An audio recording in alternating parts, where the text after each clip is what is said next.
i24 News Studios in Times Square in New York. This is Crossroads with David Schuster and Shayna Estulin. This has been a rough day for free trade. President Donald Trump announced new actions against China to combat what he calls unfair trade practices. The president slapped China with $50 billion in new tariffs. He's also called for tougher new limits on Chinese investment in the United States. And our international affairs correspondent, Bianca Zanini, has a story. U.S. President Donald Trump is punishing China, fulfilling one of his campaign promises and risking an all-out trade war. Trump Thursday announcing at least $50 billion worth of tariffs and other penalties. We want reciprocal, mirror. If they charge us, we charge them the same thing.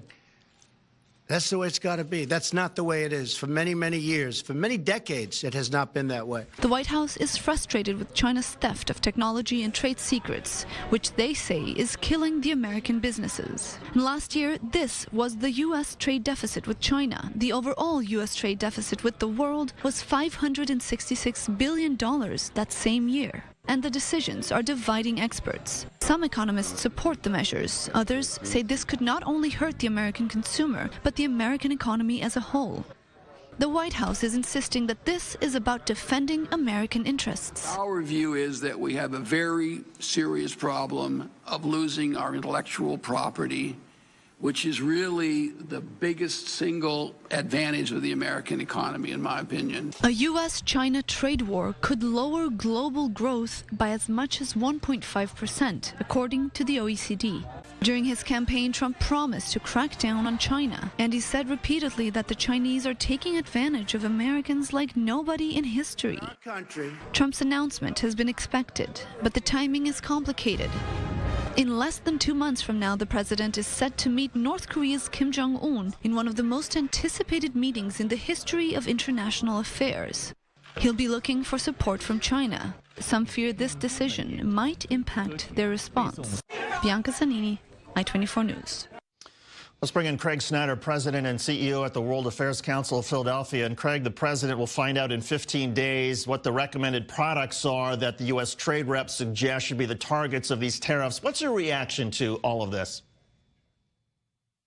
Well, look, it's indisputable that the Chinese do steal American intellectual property. And that's not a good thing for the American economy. But you have to always balance the pros and the cons. Most economists, I think, would argue that this is sort of cutting off our nose to spite our face. American consumers, whether we're talking about shoes, clothing, electronics, that are produced in China, American consumers are going to pay more. It's essentially a tax on American consumers. And if the Chinese reciprocate with tariffs of their own on American soybeans, on Boeing aircraft and other kinds of exports that we send to them, you could be talking about an effect on the American economy, taking out of the American economy just as much as was just put back in by the tax cuts. One policy of the administration essentially canceling out the others. So it's complicated. Well, what do you suggest President Trump do then? Because U.S. businesses, like you say, complain that China hacks and steals business secrets. They steal research from universities. So how do you punish China without it hurting the United States? Well, it's very difficult to do. There may not be a perfect answer. And some people would argue that even if there is a negative economic effect from what the president has done, that it's still the right thing to do from an overall strategic point of view, because slowing down the Chinese economic growth, if this could do that in some time, might make them less of a strategic competitor, less of a strategic threat, frankly, to the United States, looking out into the later years of this century. So it's sort of a political issue judged against an economic issue. What are the other alternatives? Well, for a long time, for many years, all the way back to President Nixon, the goal has been to incorporate China into the rules-based international system, which include trade laws, that was set up really by the United States after World War II, and hope that they would comply.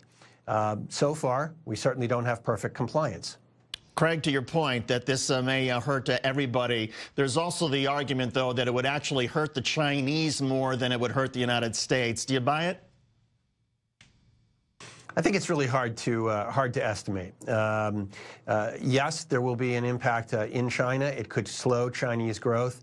But China has been evolving over recent years to be less dependent on exports than it was in the 80s, 90s, early 2000s, less dependent on exports and more growth driven by its own rising middle class internal demand. So yes, there will be a negative impact on China. There will be a negative impact on the United States. It really is a situation of strategic competitors starting a kind of warfare, economic warfare, with each other without a clear winner in sight. Craig, we've got less than 30 seconds, but really quickly, how will this affect the upcoming meeting between President Trump and Kim Jong-un, especially because he needs China's help with that? Well, that's up to the Chinese, and I suspect that their sense of dignity being offended by this, their sense of losing face over this, will be more important to them than helping the United States on North Korea. So I think overall, the effect will be negative.